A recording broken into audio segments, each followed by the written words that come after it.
Okay, welcome to episode 13. In this week's episode, we have our first guest. Would you like to introduce yourself? Hi, I'm Joanne. Okay, so Joanne's here with us this week. She's going to talk to us a little bit about what it means to be a head of department. So let's get into it.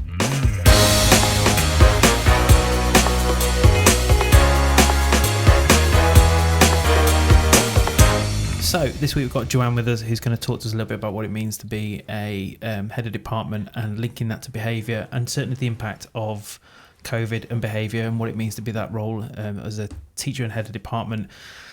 How COVID's impacted sort of schools and behaviour. Probably interesting just to talk a little bit about your history and what you've done, where you've come from, and tell us a little bit about your background and how you became a teacher. So I am head of a drama department in a school in Hertfordshire. I trained, I don't even know how long ago now, that's a bit too scary to try and work out that maths. But I trained as a GTP at the time, so I did, my degree was in theatre, and then I did a GTP as a drama teacher. And I have been head of department pretty much ever since. I got my first job as an NQT. I was head of department in a school in special measures, the department of one, I hasten to add. As is the way when you go into those types of subjects, isn't it? And I did that until I was on maternity leave. And then when I kind of returned to work after being off for maternity leave, I just taught as a teacher. And then eventually got myself back to where I am now. So that's me. So I've always been drama and always been involved in kind of shaping the curriculum wherever I've taught. But you've also had extra roles in terms of behaviour as well. Yeah, for sure. So I think my second or my third year, I was appointed head of year. I did that, I think, for 3 years. It might have been 2 years. Yep.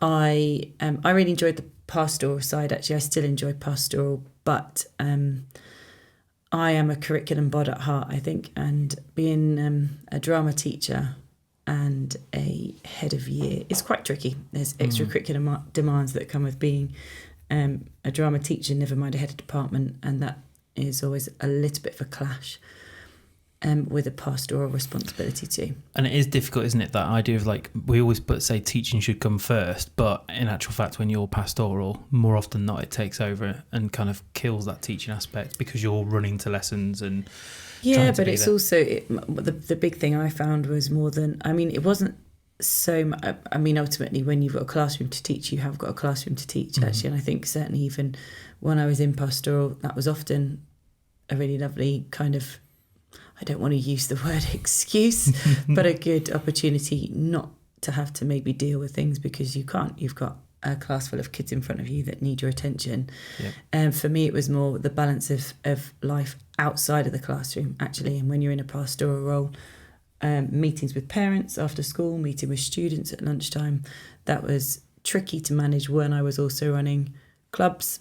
And it does impact on that, doesn't it, in the extracurricular, particularly because the practical subjects, I mean, obviously your drama, but speaking of kind of your average kind of, or this kind of stereotypical pastoral tends to be PE and people like that, doesn't it? It has a massive impact on extracurricular, particularly those subjects that require out of school time, but they get taken up by meetings.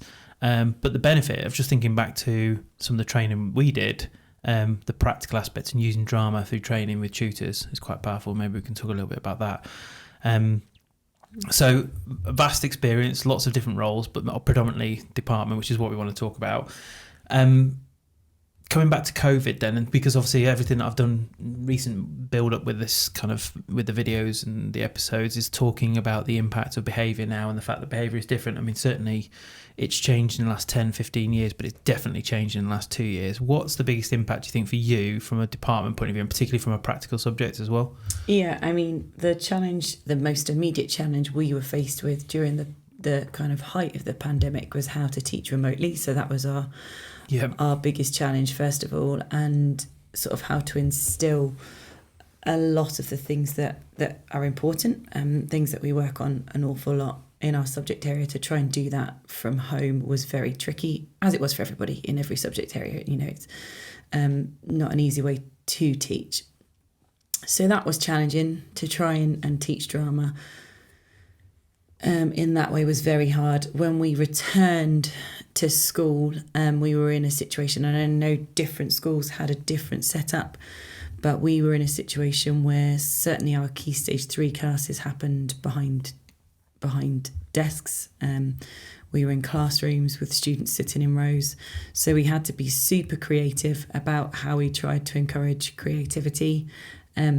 Very creative. Some ideas worked better than others. For our Key Stage 4, we were in classrooms, but we had a very kind of... we were very strict on using the space, and the room was kind of gridded out, which was guidance actually that came from Drama UK at the time, so I won't have been the only drama teacher, I'm sure, that did something similar, but we gridded out the room with students kind of working in their own little designated zones, and then we'd group them into group zones for a little while. So that was a bit odd to do.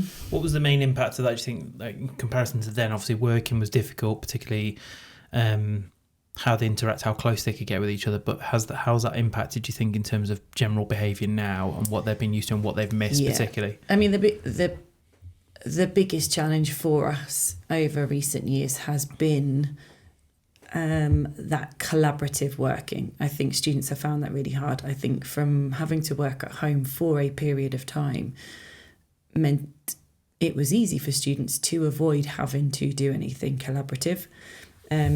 So trying to grow those skills has been a challenge, continues to be a little bit of a challenge. We've seen that right up to our students at sixth form.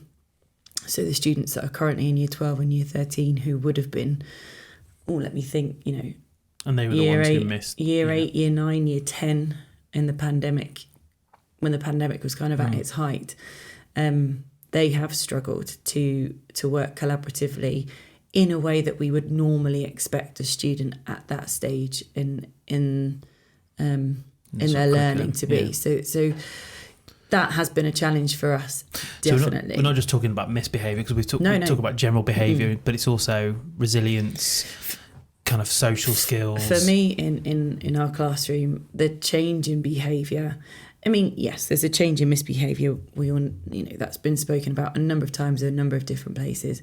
More challenging for me, and I think the thing that concerns me as a teacher is the changes in their behaviours as a learner, their approach to work, and the skills that we require of them in order that they are as successful as they can be. There's been huge gaps there, and that's been our biggest, our drive for the last 2 years as a department has been a focus on experience and practice, and those two words have been at the front of our teaching. How do we get them to experience stuff? How do we get them to practice doing things? And that takes a lot of courage, it takes a lot of resilience, and when students have been through a period of being able to tap out legitimately, from behind a screen. Yeah. That has been really challenging. We have definitely seen a higher number of students, certainly in a drama classroom, that would refuse to do the practical work, would refuse to engage in collaborative working. And that's impacted on numbers. I know certainly we've seen it in our school with practical subjects, numbers dipping with people selecting them. So it's not just impacted in terms of their general skills, because I think we're both big advocates, obviously, for the arts and performance, and whether it be sports, PE, drama, dance, all those sort of things. Certainly seen it in our school. I know you've said you've seen it in your own school, that numbers are dropping. Do you think that's because people don't have that confidence? They're a little bit worried? Yes. What do you think the reason behind it is? I think it's for sure confidence. I think, if I talk specifically about my own subject, drama is an art form that exposes you, actually, quite a lot. You stand up, you are in front of people, they are watching you. There is no escaping that. And in that regard, you do need to have a certain amount of confidence and a certain amount of kind of grit to get up and do that. So the numbers that we have in our current year 12 and our current year 10 are the lowest I have known them. I think in many years. In many years, and I would, you would expect that those numbers fluctuate year on year. That it's. I think it's, I know you might not say this, but I can say this for you, is that your school predominantly, and you do lots of big school shows, you have lots of people taking part in school shows, so the fact that you've got low numbers is not because it's a poor department, it's actually very successful from a school point of view, but students are clearly opting not to take it because of some of these other things. Interestingly, you know, we've recently had the projected students for next year, so the incoming year 10, incoming year 12, and they are much, much healthier. So they are looking much better. So it's starting to recover. So I do feel like I do it for sure. It's recovering, and I think, you know, when we look at the students coming through, the year 7 students, the year 8 students that we've got coming through, to a lesser extent our current year 9s,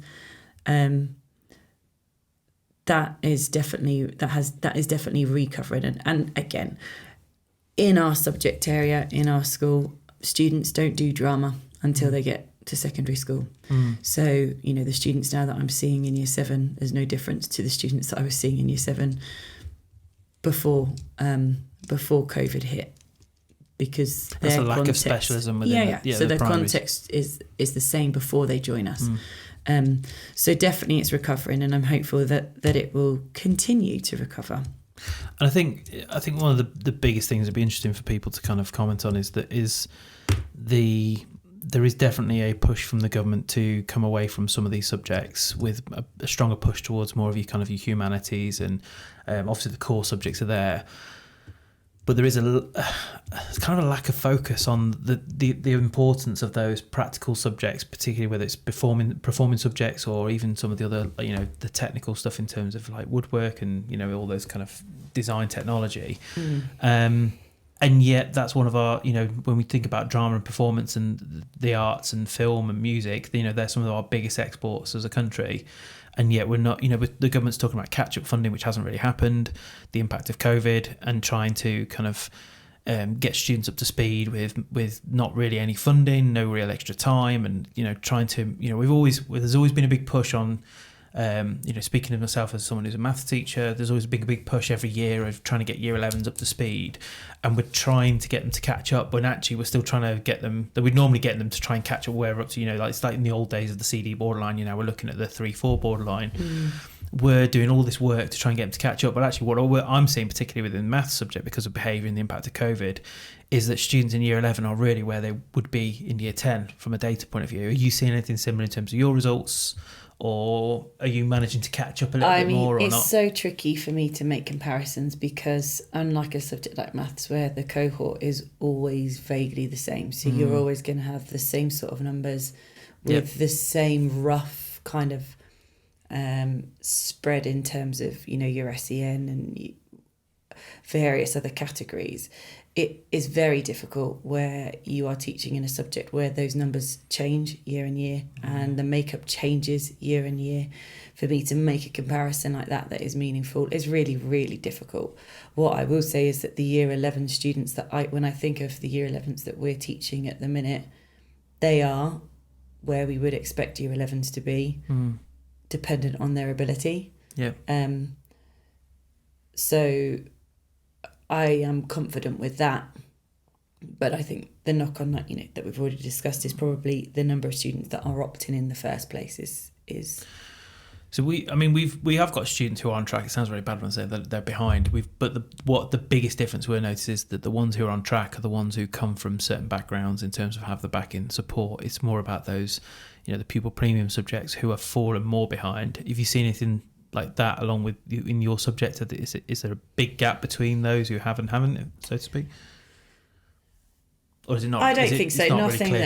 Yeah, I don't think anything that I would say, we can definitely see a huge impact of you know, anecdotally, yes, you can see, you know, you can see where students have maybe had greater support at home during that pandemic. But there's nothing that again, it's tricky when I look at the makeup of the students that I've got in front of me, and I can only talk about those kids that I have in front of me. I don't think that really answers your question. No, that's fine. Just switching it back really, I mean, the whole focus of this kind of these videos and episodes is talking about general behaviour. So let's just come away from the curriculum side of things for a little bit in terms of just classroom behaviour, and talk more about the role as the head of department.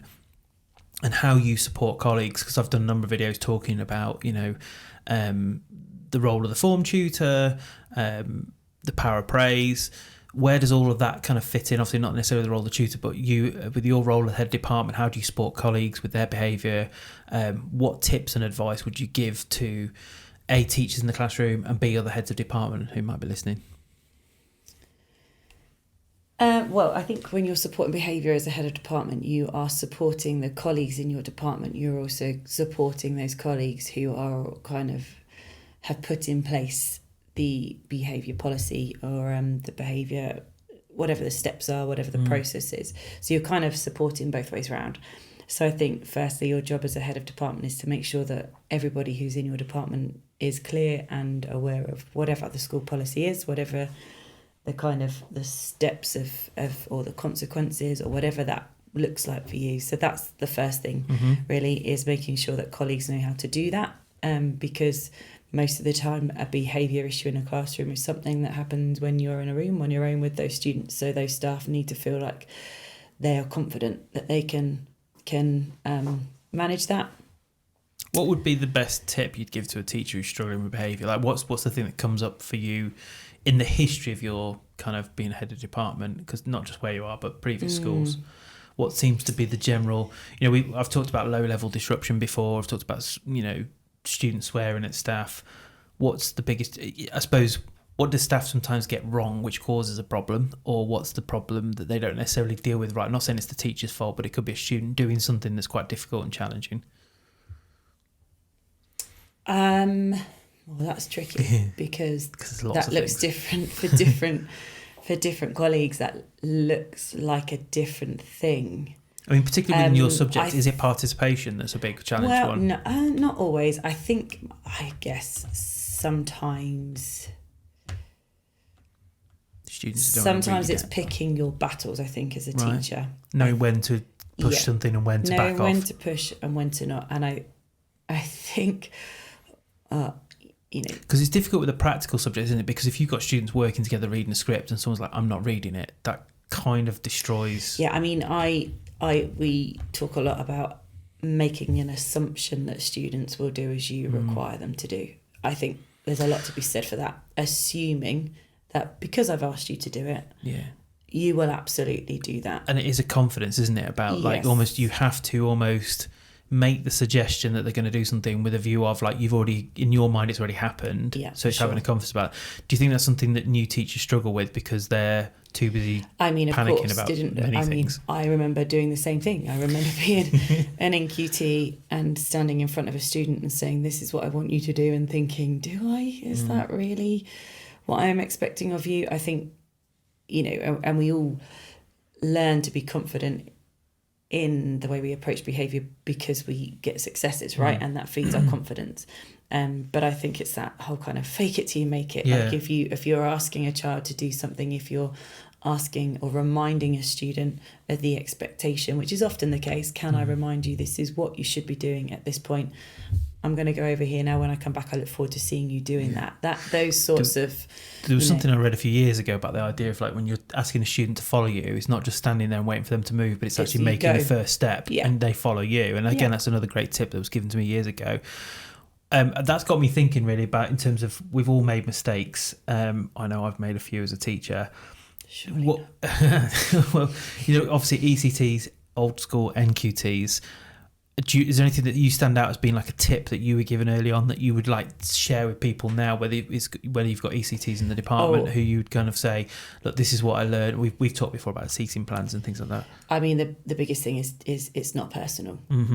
I think that's the biggest thing. If a student is being defiant, it's not personal. To cut off emotionally from it. Yeah, I think often we as teachers, I think we're full of our own self-importance sometimes, actually. And that feeling that actually, if that child is refusing to follow how dare they do that to me? And of course it's a disrespectful behaviour, but it's not personal. Often that is a student who is learning how to behave.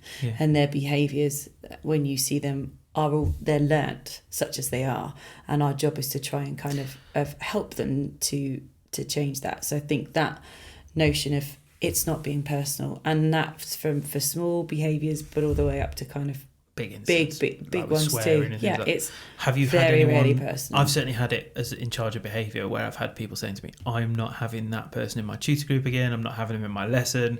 Obviously, if you look through I've said the that, standards, right? Well, we all have, haven't we? I think I'd be lying if I hadn't. But if you look at teacher standards, it's really explicit that you can't refuse to have someone in your lesson, as part of your terms and conditions. But at the same time, I think you can argue over, if there's a risk assessment, if someone's done something dangerous, you can. One of the things I've said in the terms of tips of these videos was, don't demand, ask or request, because it's about being polite, and it's about actually understanding that you can still be assertive and kind of say, I'm not happy with this, I need some help and support, but not dictating it, because it's unprofessional, and B, it's quite rude. Have you ever come across those types of things? I'm not asking for specific names or anything else, but have you had, even, if you want to refer to your own kind I think most teachers at some point or other in their career have gone, I am not having that student. And that is a human response, isn't it? That is an emotional response. That is you as a person saying, I feel personally attacked or in some way, and so therefore my defences are up. And I think it's one thing to maybe go and say that. It's another thing to mean that. And I think to remember that often the behaviour isn't personal at all is a good way to help you as a teacher to kind of remember to keep your cool, to keep your calm, to keep your sense of perspective. So here's, just as you're saying that, I'm just thinking, the question that comes to my mind is, if you've got to deal with a teacher who's two options, which one would you prefer? Because I know which one I'd prefer, and I know why, but I'm interested to see what you think. Teacher who's not got a great lesson, you've got to give them the feedback and say, well, I've not had a great lesson. Or teacher who's not dealing with a behaviour issue. Which one would you prefer to tackle? I don't.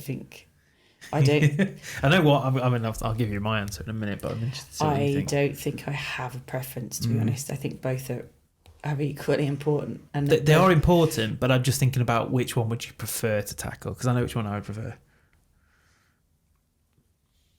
I'm not sure. No, I don't think I'd have a preference. I think that they're different, but they are the same. I think one's got more emotional attachment, and that's my thoughts behind it. I suppose I'll explain what I mean and see. You can disagree with us. Yeah, I think I might. It's fine. I think from a teaching point of view, most people are quite eager to improve their practice and are more receptive to having constructive criticism. I think sometimes when you're dealing with behaviour, some people are acting emotionally, so it's deemed to be more of a personal criticism when you're saying you're not dealing with this the right way. So therefore, it's a much more difficult conversation to improve behaviour management rather than teaching and learning. Yeah, but I think, and that is but that's very much from a pastoral leader's viewpoint. Because, so that's why it's important to get your point of view. Yeah, which is why I think that they're both, I don't think one is easier, actually, because in the same way that you say teachers are open to criticism with that, yes, that's part of our training, is that you're receptive and you look to move your practice forward. But is that not the case all the way around and all forms of our practice? It should be. And the same argument that you say people feel personally about a criticism on their behaviour management, for sure people feel personally about a criticism on their teaching practice. Of course they do. Arguably, and I'm certainly not disparaging any of the colleagues that I work with, because I work with a wonderful team. Yep. But arguably, they're more invested in the idea that their teaching practice is strong, because that's kind of often front and centre. I think they should be equal. Hours in. I think they should be equal, because ultimately behaviour impacts on learning. We talk about behaviour for learning, and don't we? Impact on behaviour. Yeah, so they should be equal, and people should be equally receptive to constructive criticism on both. Maybe it's just my pastoral view that I think. I'm not blaming people for it, because I think it's just a reason behind why sometimes they struggle to accept, actually, it's something you said to the child that made them react this way. And ultimately, I think we've got to be careful when you talk about behaviour anyway in general, about trying to. Sometimes people see it as putting the blame on where whose fault it is, and it's not always about someone's fault. It's just about doing the right thing. And I often use the phrase of saying you can do everything right and still get it wrong, because the child doesn't want to respond to that. They just want to respond in their own way. And it's when we talk about that moment of reflection, it's not about saying I did something wrong. It's just going, well, could I do something different next time? You know, instead of choosing option A, I could have chosen B. A wasn't wrong, but, you know, it's... So I just think sometimes it's the emotional investment sometimes that people can struggle with a little bit, because as we know, kids can be quite personal when they want to push the buttons. They can really kind of find that little thing. But they're doing that from a point of manipulation. They're not doing from a point of that they actually, you know, they but it's not meant to be personal. No, it's a defense mechanism. They're finding a personal trigger, but it's not actually. Yeah. Most of the time, it's not personal. And it's not about you. It's not about us. Very rarely is it about you as the teacher. No, and there's two things I always say: is it's either they want something, or they want to avoid something. So if they want to avoid something, they're going to insult you with the view of, can I get myself out of here because I want to do anything I can to avoid the issue. I mean, I had an experience this week actually, which is quite interesting, around a student who I'd had a fallout with because they didn't want to do as I told, didn't want to go to their lesson. They'd stormed off. They'd been quite rude. We dealt with it. And then they came back and wrote a letter of apology. But what it was they just needed more time to deal with it. And so actually I'd come away from it, got somebody else to deal with it, because it's recognising even though you can be experienced, you're not always the right person to deal with something. And it's not taking that personally. It's just that actually in the moment that child needs somebody else to help and support them. Any tips and advice you'd give then teachers in general, particularly around practical subjects? Is there anything that you think would be good sort of tips for people who are struggling in a classroom, big environment, if it's somewhere that's like you say, like a drama subject or even PE or any performing subject in a space where I think when people are sat at tables, I certainly know from my days of PE to now as a maths teacher, in a classroom with tables is far easier to manage behaviour than it is in an open space. Would you agree, disagree? I find it really... Or are you the other way around? I'm the other way around. I don't like it in a classroom at all. Okay, that's interesting. I find it harder because I find it harder to navigate the room. I find it... You can't... Are you used to just flowing around and the table's getting your way? Yeah, okay. I find it disconcerting, actually, to be in a classroom and to have them... At these tables, I feel like I can't quite reach people. But what I would say is I think clarity of instruction is key. I think any time where you're doing anything that is allowing students some sort of freedom, some sort of scope, which is really important. It's so important that they have the opportunity to kind of be let off the reins a little bit. And because how do you check that, like from a maths point of view, I can look at the book and go, you've done 10 questions, well done. Yeah. Or you've not, but in a performance subject, and I'm going to ignore the fact that I was PE for a bit, but from a drama point of view, how would you check, other than get them to perform, that they're on task? You watch them, right? Yeah. You watch them. Yeah. So that kind of notion that actually if the class is all working practically, if they're all on task, I should be able to stand back and watch and see everybody moving. So you watch them in the same way as you might go and look in a book to see if the work is in there. I can watch the work and see. But I think definitely in terms of managing that space, clear instructions, and that's linked to your expectations, but also the task and how students can be successful in the task is really important. If you're clear with what you expect the learning to look like, and if you're clear with what a successful attempt at the task looks like, I think that is very important.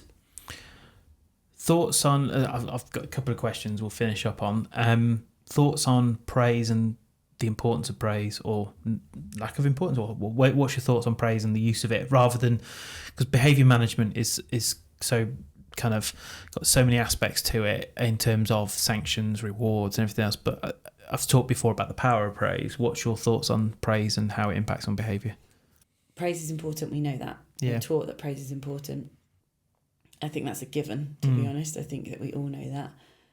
What about praise in terms of people who are doing the expectation or going above and beyond? Where do you sit on that? Because there's different schools of thought, isn't it? Some people think we should give lots of praise. So you turn up to a lesson, you automatically get a point for doing the right thing. Yeah, see, I take issue with praise just being points, if I'm honest with you. I don't think points is the only way to praise someone. I think a praise can be as much as giving a student who's shy a thumbs up from the front of the room. Because it's like attendance, isn't it? Like we do awards for 100% attendance, and don't get me wrong, of course that's valuable, of course it is, But that's not the only way that you praise a child for their efforts.